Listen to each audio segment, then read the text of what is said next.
At 91, Judi Dench reveals the 4 people she loved the most. I wasn't expecting the answer to be so simple. Someone asked me a question that stayed with me for days. After a lifetime in film and theater, who are the 4 people you loved the most?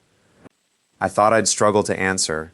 Instead, 4 faces appeared almost immediately, and none of them came to mind because of awards or fame. I've lived long enough to know that success has a strange way of fading. The standing ovations disappear. The reviews get tucked away in old boxes. Even the biggest premieres begin to blur together. But people stay. I realize that when I look back on my career, I don't really see movie posters.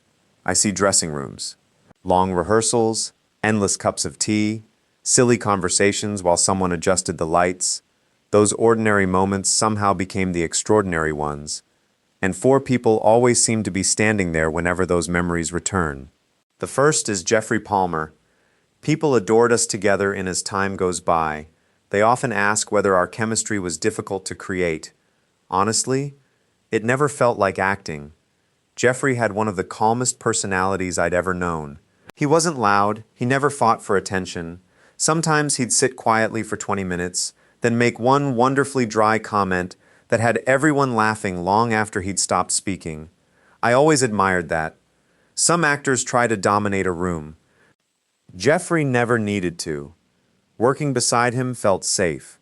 And I don't think audiences realize how important that is. When you're acting, trust matters far more than talent alone.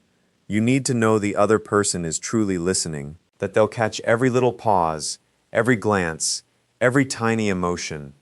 Jeffrey always did. I never worried when we shared a scene.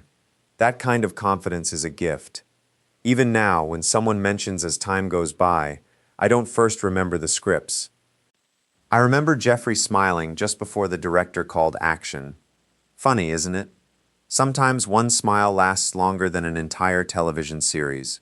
The next person surprised even me, Alan Rickman. Most people remember that unforgettable voice. I remember his silence. Alan listened better than almost anyone I've ever met. He didn't rush to speak. He watched. He observed. And when he finally said something, it usually mattered. I discovered something about him that audiences rarely saw. His kindness was incredibly quiet. If a young actor looked nervous, Alan somehow noticed before everyone else. He'd wander over, say something gentle, maybe tell a little story, and suddenly that person's shoulders relaxed. He never made kindness look like a performance. He simply practiced it. That stayed with me. Some of our favorite conversations had nothing to do with acting. Books, gardens, funny little disasters during rehearsals, the sort of conversations nobody records. Then there's Michael Gambon. Every workplace has one person who somehow makes difficult days easier. Michael was ours. I honestly don't know how he did it. Sometimes he didn't even tell a joke. He'd raise an eyebrow, pause for perfect comic timing, and suddenly the crew was trying not to laugh before the cameras rolled.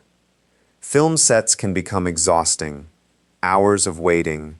The same scene over and over again. People get tense. Tempers creep in. Then Michael would say something completely unexpected, and the whole mood changed. I used to think that was one of the rarest talents anyone could have, making people laugh without trying too hard. He never behaved as though he were one of Britain's greatest actors.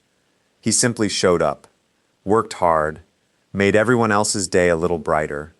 Those are the people you never forget. I don't remember every scene we filmed together, but I absolutely remember walking onto set knowing it would probably be a happier day. Maggie Smith. I smiled the moment her name entered my mind. People sometimes believed Maggie was intimidating. I always found that rather amusing. Yes, she could be wonderfully sharp. If she teased you, you were unlikely to win the exchange. But underneath all that wit was one of the warmest hearts I've ever known. She cared deeply. She simply didn't announce it. That's very different. I've always believed the strongest friendships don't require constant reassurance. You simply enjoy being together. That was Maggie. Sometimes we'd sit quietly without saying very much at all. Then she'd notice one tiny detail everyone else had missed. A strange hat. Someone's confused expression. A forgotten prop. One perfectly timed remark later, the room dissolved into laughter. She had extraordinary instincts, not only as an actress, but as an observer of people. Perhaps that's why every performance felt so truthful. She understood human nature. What I admired most wasn't her brilliance on screen. It was that nothing really changed once the cameras stopped. She treated famous stars exactly the same way she treated young actors or members of the crew. Everyone received the same dry humor, the same honesty, the same generosity. I always respected that. As I've grown older, something rather unexpected has happened. People ask less about the films. Instead, they ask about memories, and I find myself talking less about premieres and more about conversations, less about awards and more about laughter. I suppose that's what time does. It quietly edits your life. The important things remain. Everything else slowly disappears. Jeffrey reminded me that gentleness can be powerful. Alan showed me that quiet kindness is often the deepest kind. Michael proved that laughter can carry people through difficult days, and Maggie taught me that brilliance means very little without warmth.